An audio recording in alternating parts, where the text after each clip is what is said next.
네, 이번 주 토라 포션의 말씀은 레위기 21장에서 24장까지 말씀이고요. 핵심 단어는 에모르입니다. 따라합니다. 에모르는 아마르에서 나온 단어입니다. 그래서 아마르는 말하다라는 의미가 있습니다. 말하다. 그래서 주님께서 우리에게 말씀하시다라는 것이죠. 특별히 제사장들에게 이야기하는 말씀이에요. 그래서 제사장은 어떤 존재예요? 죄를 없애는 일을 감당하는 거룩한 직책을 맡은 자들이 제사장이죠. 그래서 이 말씀들을 가지고 거룩한 삶의 실제라는 제목으로 다음 보시면 거룩한 삶의 실제, 그래서 네 가지 나눠보도록 하겠습니다. 첫 번째 말씀 레위기 21장 1절 말씀, 레위기 21장 1절 말씀 시작. 주님께서 모세에게 말씀하셨다. 아론의 혈통을 이어받은 제사장들에게 알려라. 너는 그들에게 다음과 같이 일러라. 제사장은 누구든지 백성의 주검을 만져 자신의 몸을 더럽히는 일이 없도록 하여라. 아멘. 아론의 혈통을 이어받은 제사장이다 이렇게 나오죠. 아론은 대제사장이고 아론의 혈통을 이었다라고 했을 때 아론의 자손이다 이렇게 볼 수가 있는데요. 결국 아론은 거룩한 일을 감당하는 대제사장인데요. 아론의 혈통을 이었다라고 했을 때 우리에게는 대제사장이 대신 예수와의 혈통을 이었다. 그래서 예수와의 공로를 의지하는 우리 모든 주님의 백성들을 다 말하는 것입니다. 그래서 신약에서는 우리 모든 성도들 향해서 너희는 거룩한 제사장이다 이렇게 얘기를 하고 있잖아요. 그래서 예수님을 믿는 모든 자들, 예수님의 보혈의 공로를 힘입어서 예수님의 혈통으로 들어간 자들, 그 모든 성도들을 말하는 것이다. 그들에게 특별한 명령 주시는 첫 번째가 바로 백성의 주검을 만지지 말라. 그래서 여기서 보니까 아론과 제사장 그리고 백성 이렇게 나누고 있어요. 그래서 그 구도를 우리로 가져오면 어떻습니까? 아론은 예수님과 연결되는 그 대제사장, 그 혈통의 시작. 그리고 제사장은 예수님을 믿는 자들이다 볼 수가 있어요. 그리고 여기서 백성이다 했을 때 일반 불신자들, 세상 사람들을 말한다. 그래서 그 불신자들, 세상 사람들의 주검을 만지지 말라라는 것은 뭡니까? 불신자들의 그 죽은 문화를 말하는 것입니다. 그래서 죽은 문화, 썩어질 문화, 이 세상 문화를 말하는 것이다. 그 불신자의 주검, 백성들의 주검을 만지지 말라. 만지라는 것은 뭡니까? 이렇게 영향을 받는 거잖아요. 그 썩어 없어질 문화에 영향력을 받지 말라라는 것이에요. 실제로 주검은 시체인데요. 이 시체가 모든 질병의 원인이다라고요. 그래서 모든 질병들이 다 이 시체에서 시작되는 것이 동물의 시체, 사람의 시체, 그 모든 것들이 다 그 바이러스들이 우리가 알지 못하는 사이에 들어오는 거예요. 그래서 우리가 죽음의 문화, 썩어질 문화에 영향을 받기 시작하면 그 죽음의 권세가 우리에게 영향을 미친다. 그래서 예수님을 믿는 사람들은 목사, 선교사뿐만 아니고 모든 성도들이 다 세상 문화에 영향을 받으면 안 된다는 거예요. 우리가 다 예수님 믿고 나서 또 세상 즐겼던 모든 것들, 술도 끊고 모든 것들, 안 좋은 것들 점점 끊어가는 과정이 있잖아요. 결국 그것들이 우리가 이 세상에 살지만은 그거를 끊어내야 되는 사명이 있는 거예요. 예수님을 믿는다라고 하는 예수님의 혈통이 있는 우리에게는 그런 문화를 끊어내야 될 그게 있다, 필요성이 있다라는 얘기예요. 네. 그래서 우리가 마음만 먹으면 충분히 끊어낼 수 있다. 그렇죠? 그래서 내 마음에 이걸 내가 끊어낼 수 있는 마음이 있냐 없냐 이게 중요한 거예요. 우리도 마찬가지죠. 우리가 또 여러 가지 또 TV라든지 또 세상 문화 이런 것들 접할 때 그거 하지 말라고 확 그 나쁜 거라고 하면은 기분 안 좋을 수 있잖아요. 그러니까 우리가 뭐 많이 보고 적게 보고 이런 차원을 떠나서 누군가가 이렇게 했을 때 우리도 이제 안 좋을 수가 있는데 중요한 거는 이 말씀상에는 뭡니까? 주검은 절대 만지면 안 되는 거예요. 그 죽음의 문화를 우리가 절대 접하면 안 되는 것이 원래. 조금 하고 뭐 어느 정도로 하고 이렇게 되는 것이 아니고 절대 접하면 안 되는 거예요. 주검을 만지면 부정하다는 거예요. 그 속에서 어떤 영향력이 올지 모른다는 얘기입니다. 우리가 시체가 바이러스가 보이지가 않잖아요. 병균이 우리 눈에 보이는 게 아니라 어떤 영향력이 올지 보이질 않는 거예요. 그냥 시체가 만약에 시체 안에서 뭔가 나왔을 때 무슨 바이러스가 올지 모른다는 거예요. 어떠한 이상한 바이러스가 올지 모른다. 그래서 세상에서 만든 것들, 인기 끌기 위해서 그런 자극적으로 만든 것들, 그런 세상의 매체들에서 만든 것들은 우리가 알지도 못하는 사이에 어떤 인본주의 누룩이라든지 음란이라든지 폭력이라든지 귀신이라든지 그런 것들이 들어올 수 있는 거예요. 지난번에 연애 프로를 잠깐 보니까 어때요? 그 데이트를 하는 그냥 남녀가 데이트하는 가정에 갑자기 무슨 뭐가 나와요? 타로 데이트를 딱 나눠요. 타로 보는 데를 갑자기 가는 거예요. 차로 점치는데 갑자기 가가지고 그걸 막 생생하게 다 하는 거예요. 그러니까 그런 걸 틈타서 순간순간 확 들어오는 거예요. 영화나 드라마 같은 경우도 전체적인 주제는 좋은 주제라 할지라도 갑자기 그 순간순간에 어떤 음란함이라든지 폭력이라든지 세상의 어떤 누룩이라든지 거짓 가르침들이 양념처럼 막 들어오는 거예요. 우리도 알 수 못한 사이에 그 사람들 그렇게 편집을 하는 거예요. 재밌게 만든답시고 편집하겠죠. 그렇지만 그런 순간순간에 귀신들이 역사하는 거예요. 그 성도들이, 크리스찬들이 그냥 무분별하게 세상 문화 접하고 그냥 다 보다 보면은 나도 모르는 사이에 다 오염돼 버리는 거예요. 그래서 우리는 거룩한 하나님의 제사장이기 때문에 세상 문화를 접하면 안 된다는 것이에요. 주검을 만지지 말라. 썩어질 세상 문화 접하지 말라는 거예요. 접했다면은 그것을 격리하고 물로 씻고 막 이렇게 하는 거예요. 회개하고 이렇게 해야 된다는 거예요. 두 번째 보시면 레위기 21장 5절 6절 시작. 제사장은 머리털을 깎아 대머리같이 하거나 구렛나루를 밀거나 제 몸에 칼자국을 내서는 안 된다. 그들은 하나님께 거룩하게 구별된 사람들이니 그들이 섬기는 하나님의 이름을 욕되게 해서는 안 된다. 그들은 주에게 제물을 살라 바치는 이들, 곧 하나님께 음식을 바치는 이들이기 때문에 그들은 거룩하여야 한다. 아멘. 제사장들은 지금 외모에 대한 얘기입니다. 외모. 그러니까 겉모습과 행실. 겉모습과 행실이 다 연결되는, 다 보여지는 거잖아요. 그래서 뭐 머리털을 깎고 뭐 구렛나루를 밀고 막 칼자국, 문신 같은 거. 대머리를 한다든지 막 너무 과하게 막 남자인데 막 여자처럼 치렁치렁 한다든지 문신을 해가지고 막 깡패같이 한다든지 그렇게 막 옷을 엉망으로 입고 다닌다든지 그런 것들이 이 겉모습 보여지는 거잖아요. 그렇게 되면 어떻게 된다는 거예요? 하나님의 이름이 욕먹는다는 거예요. 하나님과 연결된 존재이기 때문에 제사장은 하나님께 제물을 바치는 거룩한 자이기 때문에 거룩해야 된다. 근데 여기서 뭐 어떤 거예요? 특별하게 구별된, 깨끗하게 구별된 사람이어야 된다는 거예요. 그래서 이 사회적으로 이제 막 깡패라든지 어떤 안 좋은 이미지와 연결되는 거에 그런 외모를 가지고 있으면 안 된다는 거예요. 그렇게 하면 안 된다는 얘기죠. 겉모습의 구별됨이 중요하다. 그래서 이 겉모습이라는 건 또한 행실까지 연결이 되잖아요. 그래서 예수님을 믿는 자들이라고 하는 정체성은 바로 예수님과 그 이름과 연결이 되는 거예요. 예수님을 믿는 사람인데 저렇게 해? 예수님을 믿는다고 하는 사람이 저렇게 해?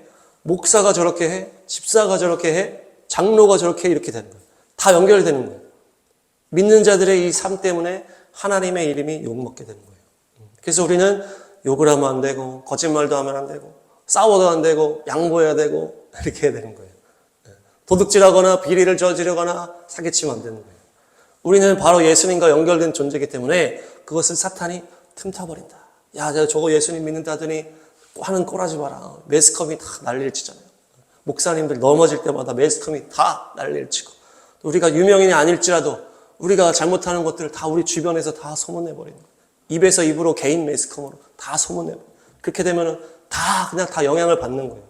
믿음을 지켜도 믿음 있는 사람도 저렇게 해도 되는구나. 이렇게 되는 거예요. 우리가 내 마음이 만약에 넘어졌다가 다시 회복될 수 있겠지만 나의 죄로 인해서 그것이 흘러가가지고 그 하나님의 이름이 오염되고 더럽힌 것은 어떻게 하냐. 그 정당하면서 그 죄악의 물결이 흘러간 건 어떻게 하겠냐는 거예요.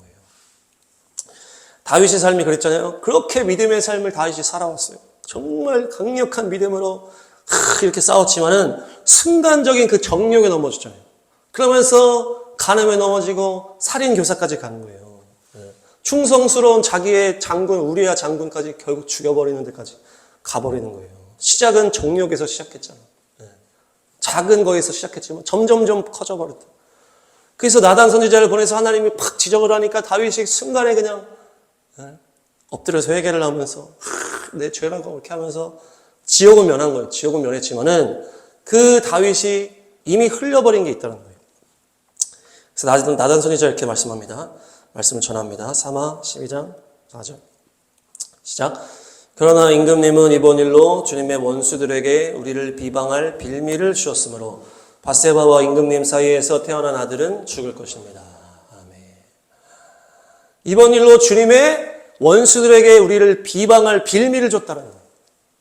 이로 인해서 이 다윗의 이후의 삶에 계속 이거 빌미를 틈타서 계속 들어오는 거예요. 계속. 그 고난이 여기서부터 계속 시작되는 거예요. 원수에게 우리를 비방할 빌미를 줬다고. 원수가 우리를 틈탈 통로를 열어줬다는 얘기예요. 영적으로도 어떻습니까? 이후에 다윗이 찬양하고 예배하고 기도할 때마다 그 10년 가운데서 귀신이 어떻게 하겠어요? 야, 너 가늠하고 살인교사한 놈이 뭔 찬양을 해? 네가 무슨 하나님의 사람이라고 잘난 척을 해?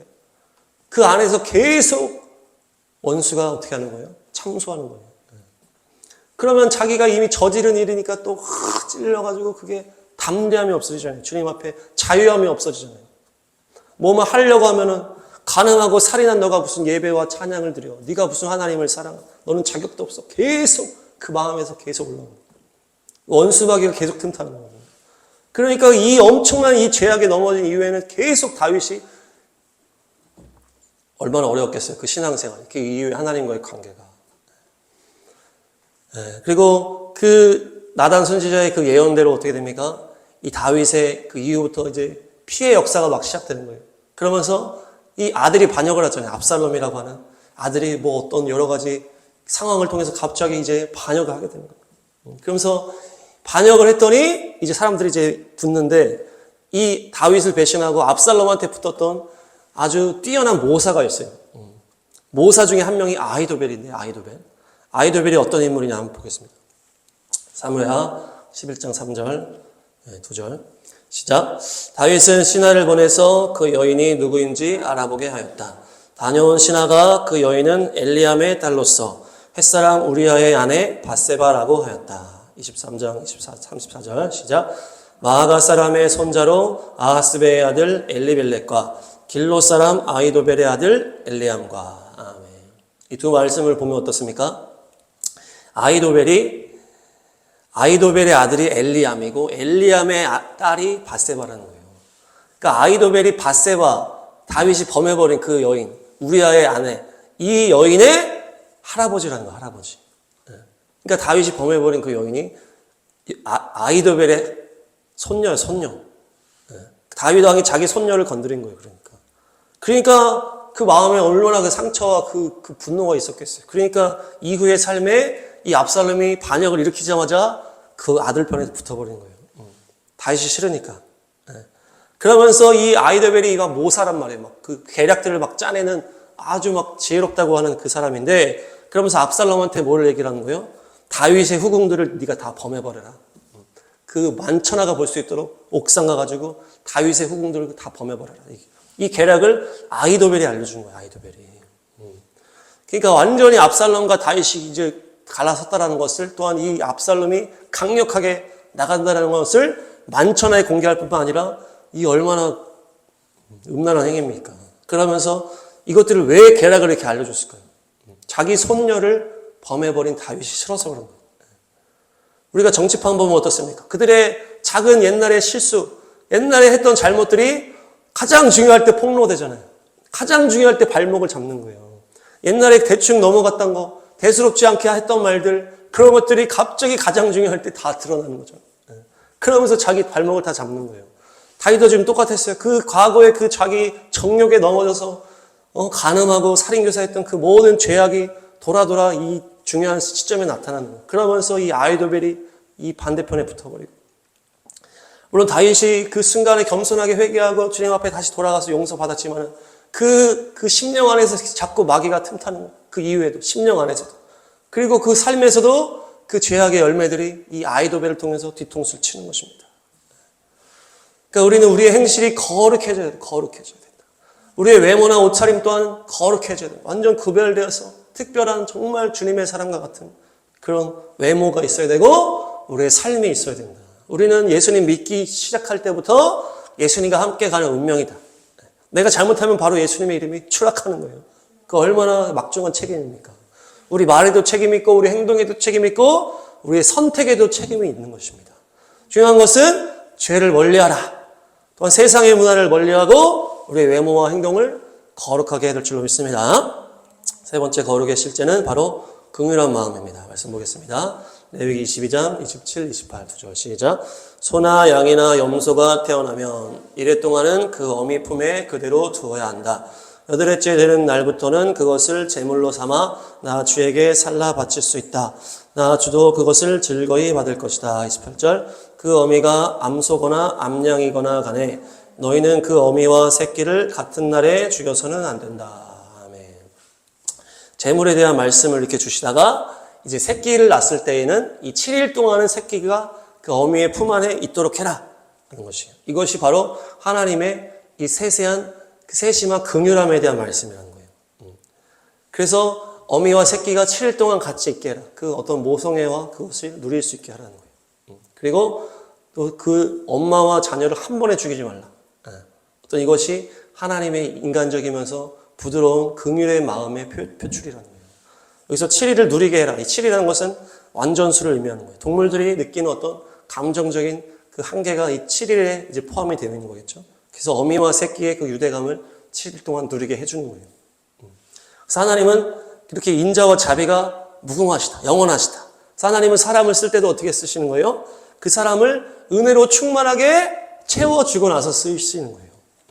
교회나 우리 인간적인 사회에서는 급하면 막 쓰잖아요. 그래서 너 해야 돼. 안 하면 안 돼. 그러니까 이게 막 충만하게 된 다음에 이게 사역을 하거나 일을 해야 되는데 이런 게 없이도 그냥 막 하는 거예요, 인간들은. 그렇지만은 하나님은 정말 하나님이 사람을 세워서 할 때는 은혜를 충만하게 주고 정말 충만하게 채워준 다음에 누구를 섬긴다든지 누구를 가르치다든지 그렇게 세우시는 거예요. 충만하게 채워지지 않고 이게 사랑과 은혜가 채워지지 않았는데 누군가를 섬긴다든지 가르치게 되면은 그 문제가 발생하는 거 아니에요. 계속 싸움 나든지 교만해진다든지 그것을 계속 마귀가 틈타게 되는 것입니다. 온전하게 사랑으로 충만해져서 정말 그 자발적인 그 사랑의 심령이 될 때까지 주님은 기다리시는 거예요. 그래서 주님은 안식년도 주시고 희년도 주시고 그래서 인간보다 훨씬 착하시다. 그래서 자비롭고 은혜로우시다. 그래서 마태복음 8복에도 긍휼히 여기는 자를 내가 긍휼히 여기겠다. 뿌린 대로 거둔다는 거예요. 너희가 긍휼히 여기는 대로 내가 너희를 긍휼히 여겨주겠다. 그런 어떤 우리가 요즘에 말세가 되다 보니까 어때요? 인간적인 마음이 없는 사람들이 너무나 많은 거예요. 부모 자녀까지 서로 죽인다든지 인간도 아닌 것 같은 그런 사이코패스들이 나타나잖아요. 어떤 인간적인 감정이라든지 기본적인 어떤 상식이라든지 어떤 이런 것들이 있는데 그게 다 무너져 버리는 거예요. 그냥 뭐 묻지마 폭행, 묻지마 살인. 그 우리가 다 짐승이라고 하잖아요. 짐승 같다.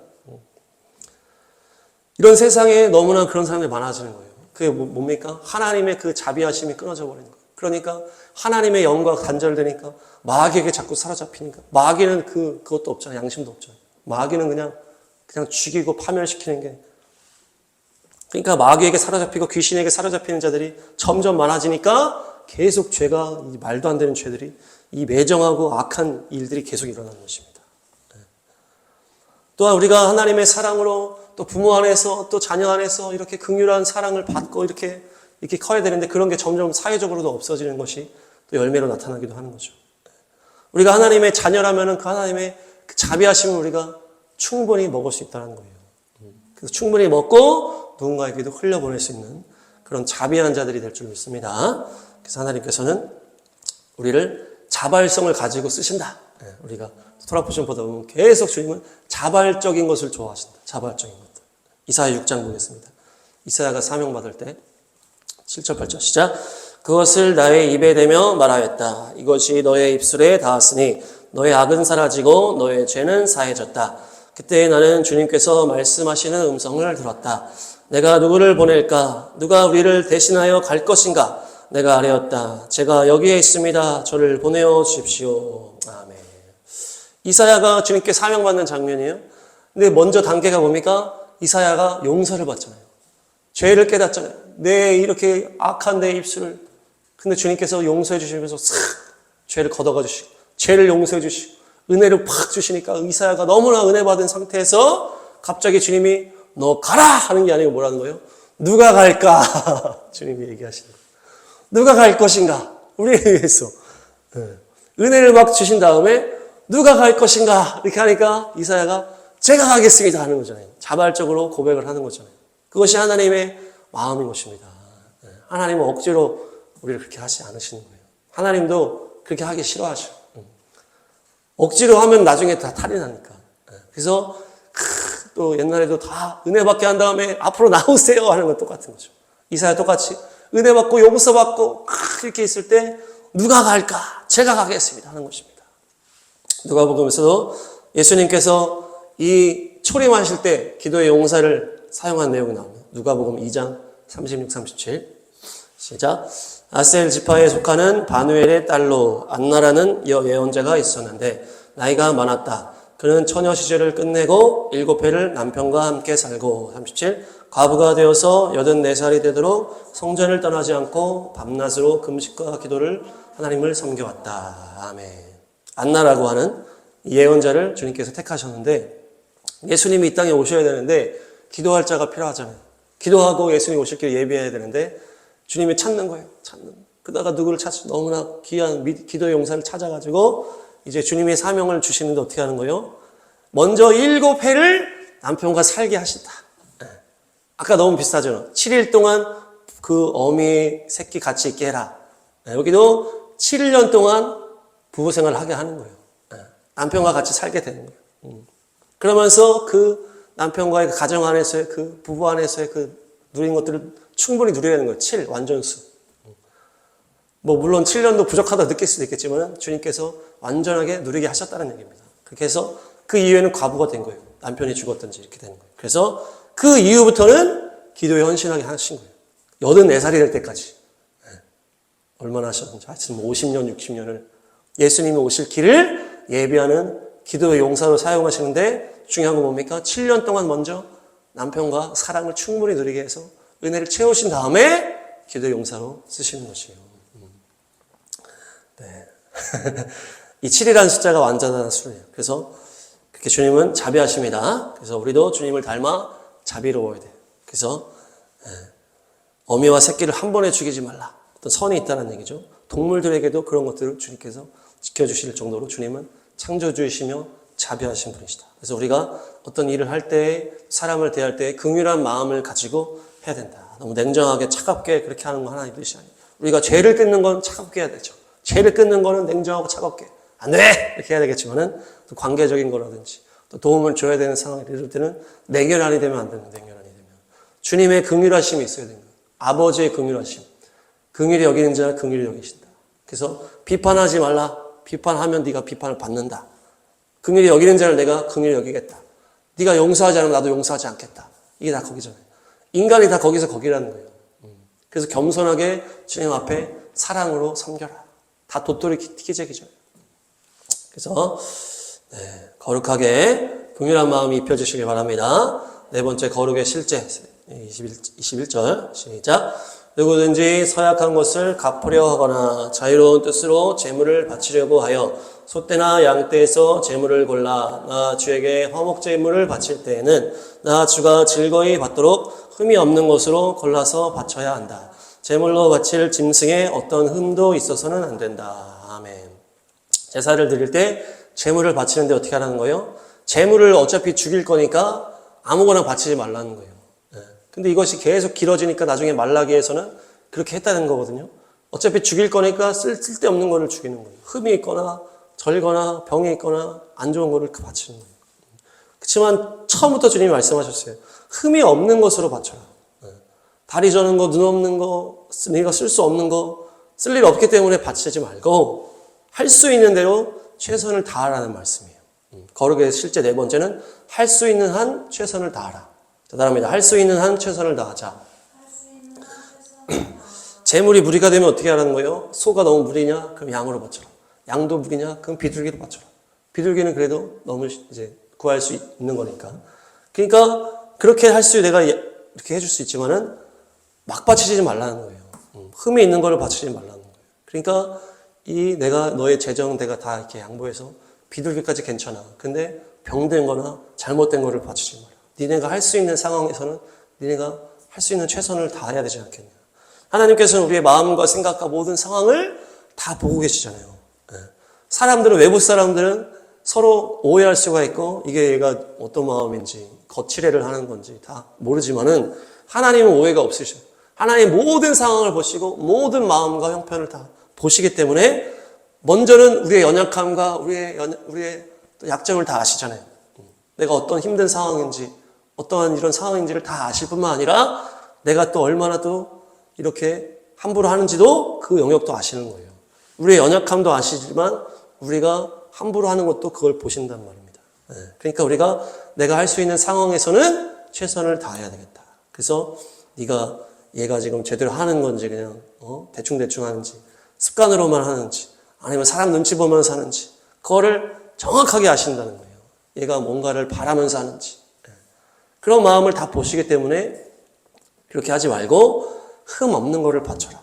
최선으로 바쳐라라는 거예요. 주님 앞에 거룩한 예배니까 거룩한 제물에 어떤 예의를 지켜라라는 거죠.